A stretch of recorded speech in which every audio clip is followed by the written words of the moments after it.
ser el motor de la economía mundial. 20 años después, se está hablando de la posible desaparición del euro. Se habla que si eso llega a pasar, pues hasta la propia Unión Europea podría desaparecer. No estamos ante un escenario simpático. Estamos ante un escenario con muchas opciones, muchas alternativas y sin una clara visión de qué puede pasar. Se habla, hay quien plantea que los países débiles, Grecia en particular, debe salir del euro, pero también hay quien plantea que quien debe salir del euro es Alemania, y que mejor sería un euro entre países más iguales que un euro entre países más desiguales. De eso voy a hablar, a ver si es cierto que es desintegrador, o si por el contrario juega un papel que integra. Esta es una frase que ha hecho historia y que parece que define de alguna manera la situación en Europa. Dentro de nuestro mandato, el Banco Central Europeo está dispuesto a hacer lo que sea necesario para preservar el euro. Esto lo dijo Mario Draghi, quien ahora es el presidente del Banco Central Europeo. Cuando dijo eso al otro día, los mercados financieros se fueron al cielo. Veamos qué pasó desde entonces. La verdad es que tenemos un lustro, 5 años de crisis, y lo que estamos viendo en el momento actual es que estamos en una total incertidumbre. No hay claridad, o por lo menos, digamos, no había claridad hasta que se dijeron esas palabras. Se puede decir que a partir de mediados de este año, creo que fue en junio que lo dijo, las cosas empezaron no a mejorar, como vamos a ver, han empeorado, pero por lo menos empezó a haber una orientación de por dónde se podía ir. Entonces voy a hablar un poco de cuál es el contexto en el que vivimos en este momento, en el que se resuelve el problema o que se plantea el problema que tiene que resolver, en este caso la Unión Europea, con un problema particular que afecta al mundo, pero todas las partes, todas las regiones en el mundo tienen su función en este proceso. La crisis ha llevado a 60 millones de desempleados, 60 millones de gentes que han perdido el empleo. El patrimonio bursátil en el año 2007 era de 63 billones de dólares, en la actualidad es de 50 billones de dólares. Han desaparecido 13 billones de dólares. Eso significa aproximadamente el PIB de los Estados Unidos en la actualidad. Es lo que el mundo ha perdido en estos años, en ese sector no más. Pérdida del valor de las acciones que hay en las bolsas de valores y las 50 bolsas de valores.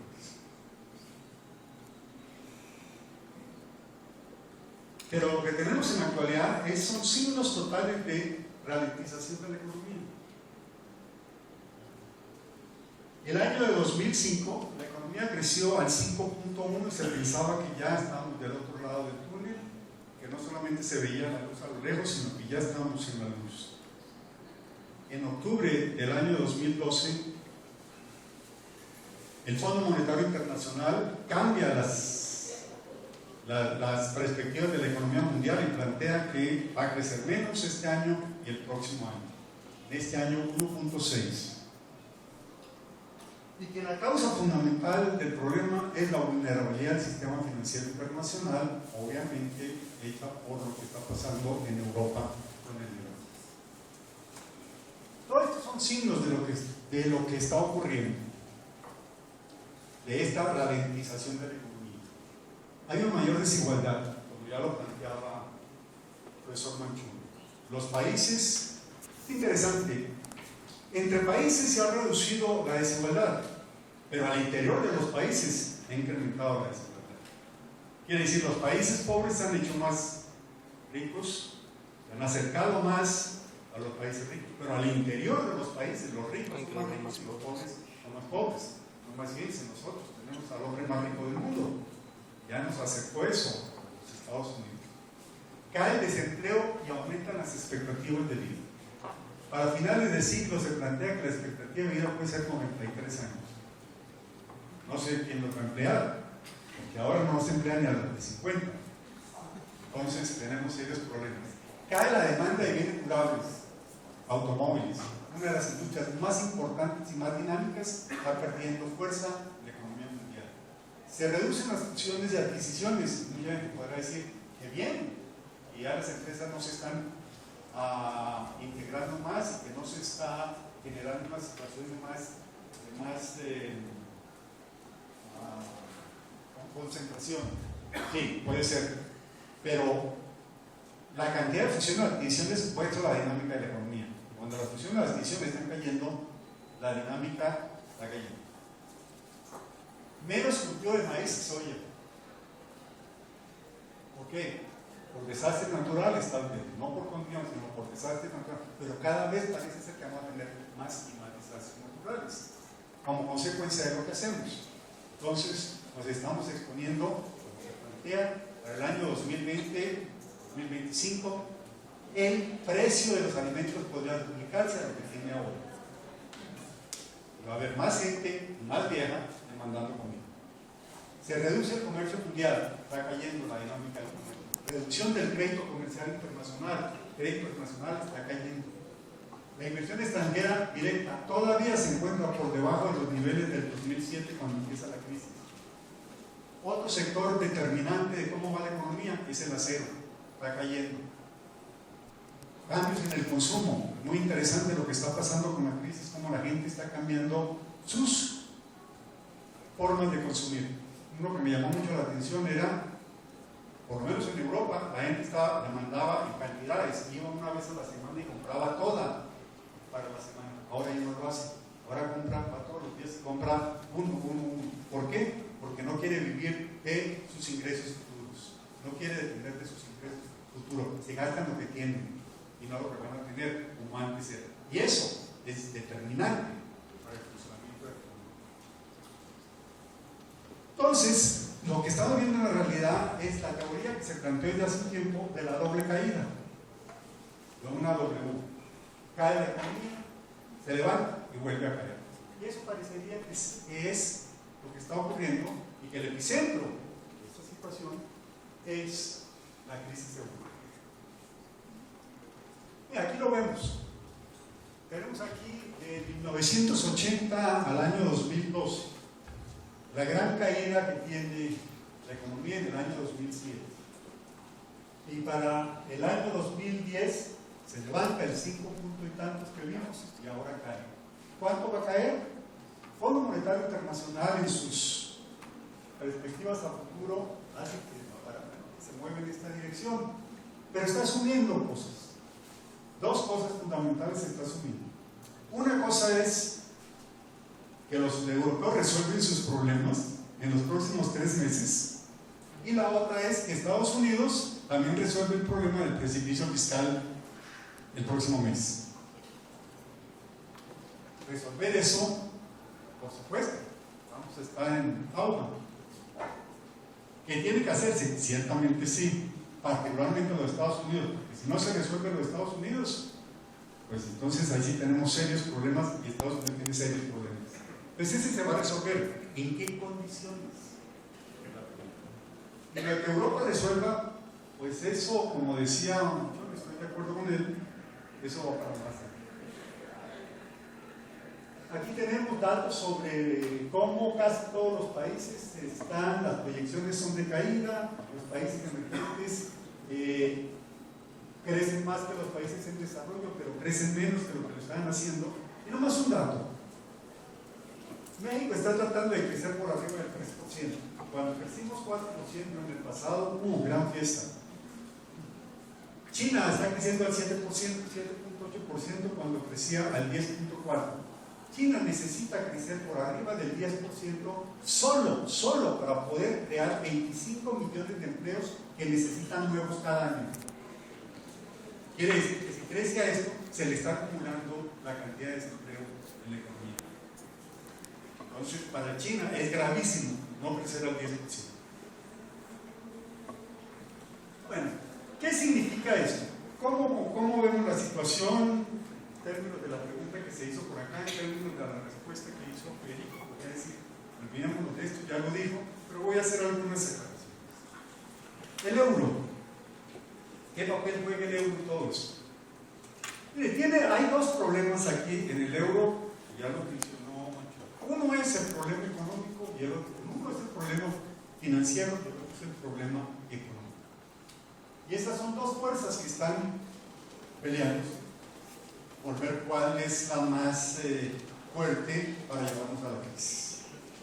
El euro ciertamente y el banco como banco, el euro a partir del Banco Central nació defectuoso. Esa es una enseñanza, no es una enseñanza, esa es una verdad que todo el mundo está aceptando ahora con la crisis. Mucha gente lo planteó antes, que era necesario tener otros elementos más allá de un banco central para Europa, pero no se hizo, porque nunca se pensó que se iba a tener una crisis como la que se tiene en este momento. Entonces, es un banco central con un objetivo muy claro, cuyo objetivo es mantener el valor de la moneda, como lo son los bancos independientes ahora, igual que el Banco de México, y como lo fue en su momento el Banco Central, o como lo es el Banco Central de Alemania, que es el modelo que se hizo para crear el Banco Central Europeo. Es una calca total en un banco independiente.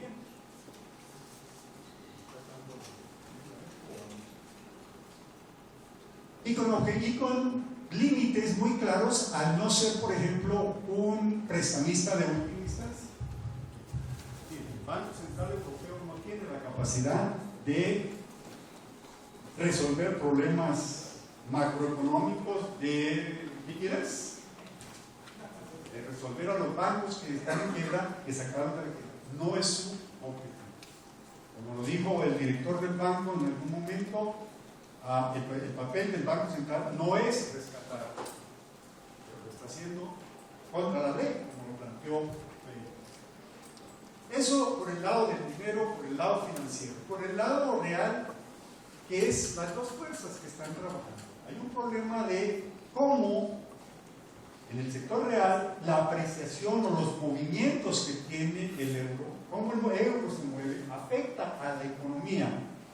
Y eso tiene que ver, y eso se juega contra la competitividad de las economías.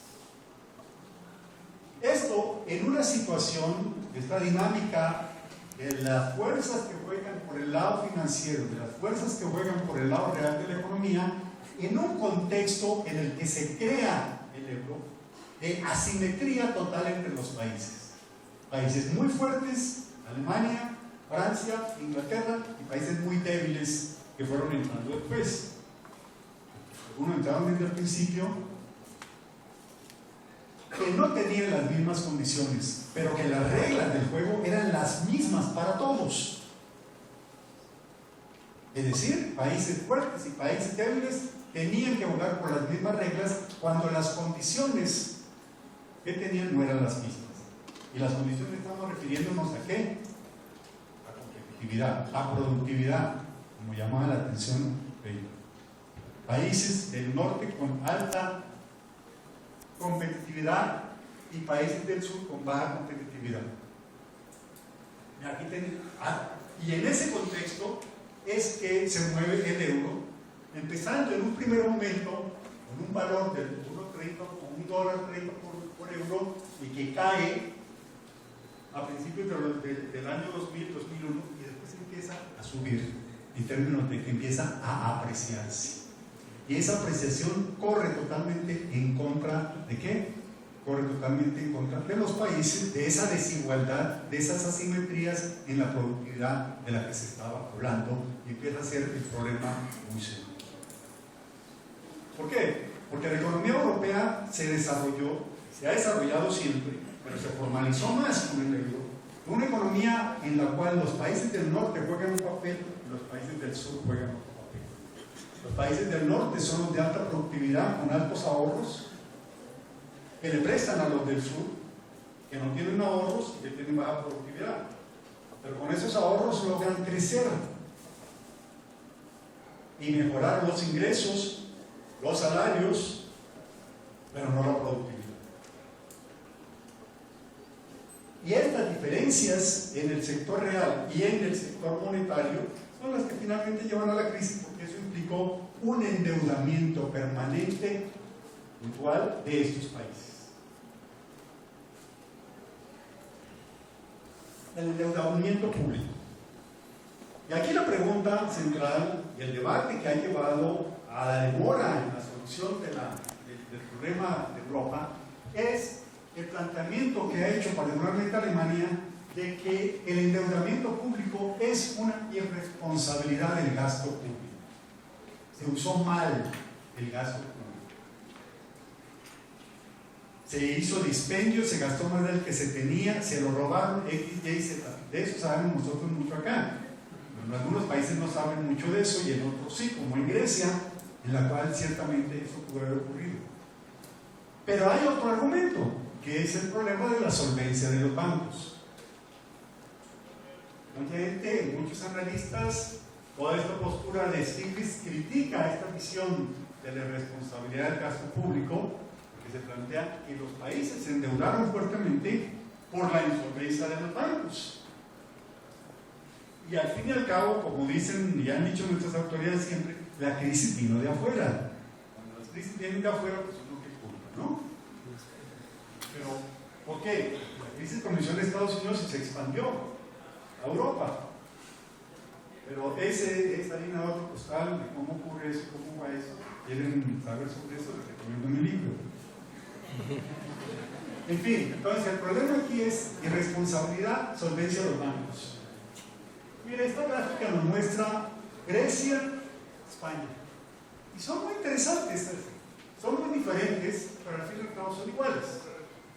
¿Qué nos está diciendo aquí? Esto es la deuda neta y la deuda bruta de Grecia.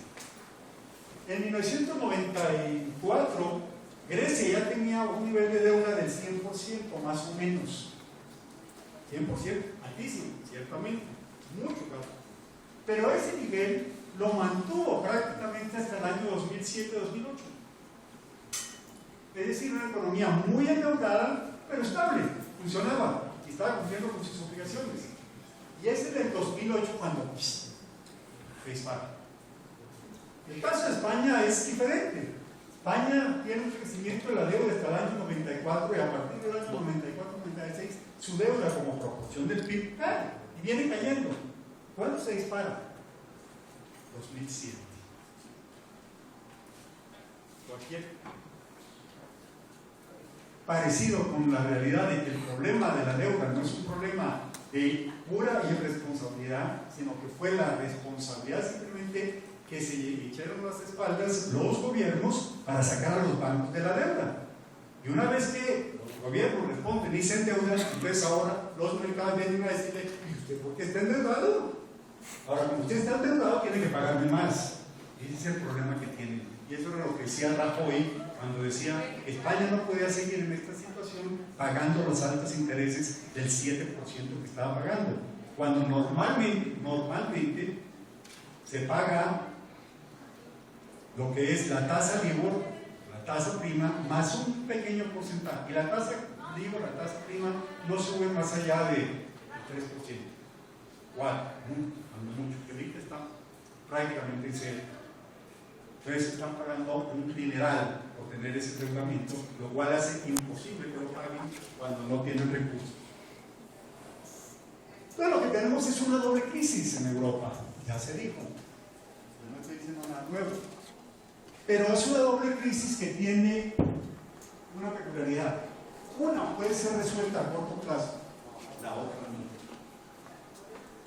El argumento que yo haría es que la de corto plazo está en vía de solución después de lo que dijo Draghi. Está descompuesto, sí. Después de lo que dijo Draghi, finalmente pudo haber en la Unión Europea un cierto acuerdo, ahora en octubre de este año, para plantear lo que se conoce como una unión fiscal y una unión bancaria.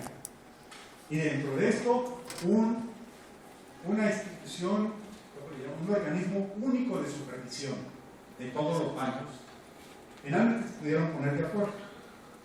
Porque ese es uno de los grandes problemas de la Unión Europea. Y ese ha sido el constante de la Unión Europea, es la incapacidad que tienen en el tiempo a ponerse de acuerdo en lo que requiere el conjunto y no en lo que requieren los países. Es lógico, cada cual tira por su lado. Pues siempre en los procesos de integración, en todos los periodos que ha tenido la Unión Europea, en las propuestas que se hacen, inmediatamente en lo que están de acuerdo lo aprueban. Y lo que no están de acuerdo lo dejan como cajitas vacías para llenar después. Pero eso que genera problemas largos. Según la crisis de la productividad, no voy a repetir lo que dijo, tiene que ver con eso de que el sur y el norte, esa forma de integrarse. Y yo diría, para el joven que hizo aquí la pregunta, con lo cual podría yo estar de acuerdo a medianos, el propio Fondo Monetario Internacional, que esto implica que los países de Europa mejoren su productividad, va a tratar mínimo, para ver un poco de luz, 5 años. O sea que el sexenio que entra en este país no las tiene todas desde el punto de vista internacional. Queremos descansar en lo que va a pasar en la economía mundial, está un poco complicado. Porque vimos que todo va hacia abajo, todos los indicadores van hacia abajo, y que entramos ya con la solución de corto plazo. Y solución no porque ya se resolvió el problema, solución porque ya finalmente se pusieron de acuerdo en cuáles son los mecanismos y la creación de instituciones que se tienen que hacer para entrar a esa solución. Bueno, eso ya es un avance, porque en los últimos 2 años no lo habían podido hacer. Este es más complicado, porque esto significa lo que aquí en México llamamos cambios estructurales. Cambiar como se hacen las cosas. Dejar de hacer cosas como se hacía antes, con instituciones, con empresas que ya no son como eran antes. Es lo que está pasando en la Unión Europea. Es mucho lo que ha pasado con Alemania y Francia, que plantean políticas para un capitalismo que ya no existe. Es un capitalismo que nos guste o no nos guste, es enteramente interconectado, en el que las empresas tienen que ser muy hábiles, muy rápidas para cambiar, para adaptarse a los cambios. Y esos cambios a veces significan, o a veces no, la tendencia es que esos cambios significan generar desempleo, porque la tecnología siempre está mejor y está avanzando. Y por lo tanto las economías tienen que aprender a crear nuevos empleos. Y algunas no lo pueden hacer, por eso tenemos los altos niveles de desempleo. Entonces, el dilema de fondo es la carencia de una estrategia colectiva y de una respuesta sistémica. Un conjunto de países tan asimétricos como la Unión Europea necesita tener una estrategia clara, y no la ha tenido. Ha respondido, y han respondido con propuestas de momento, pero no con una estrategia. Parece ser que ya están entrando en esa fase. Por lo tanto, el problema es un problema político.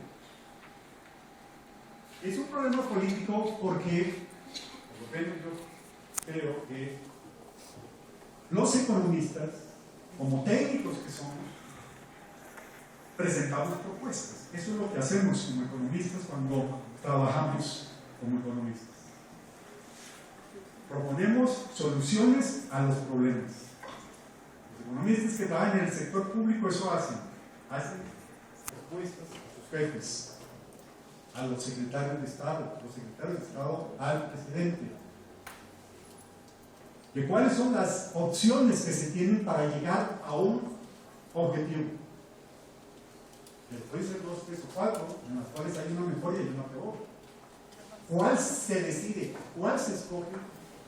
No es función del técnico, es función del político, porque eso está en función de la viabilidad de la propuesta en el momento histórico, político, económico. Y a lo mejor la propuesta, la mejor propuesta técnica no es la mejor propuesta política del momento. Entonces, aquí tienen que resolver un problema de esa naturaleza que tiene que ver con una readaptación de las instituciones. Y ese es el propósito precisamente que está tratando de lograr el G20, de tratar de hacer que los países funcionen más coordinadamente.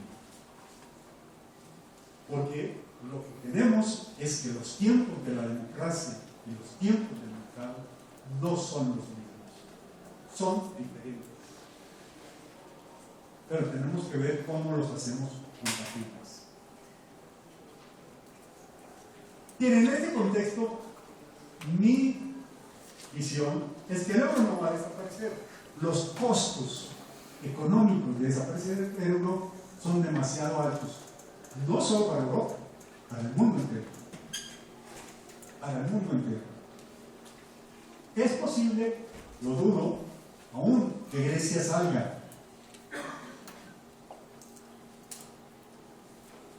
Está tratando de hacer lo que le dicen que haga con el propósito de mantenerse ahí.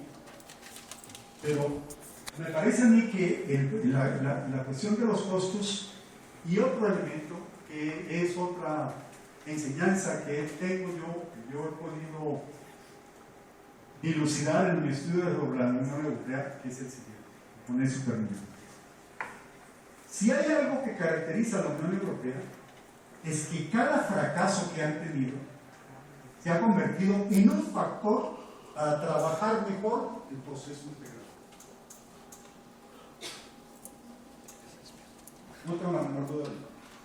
Los fracasos no nos han llevado a plantearse divorcio inmediato, como ahora ocurre en los matrimonios.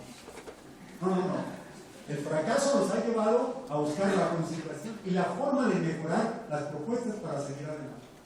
Y esa es una característica del proceso integrador europeo, que es una característica que tampoco tiene el proceso de integración latinoamericana.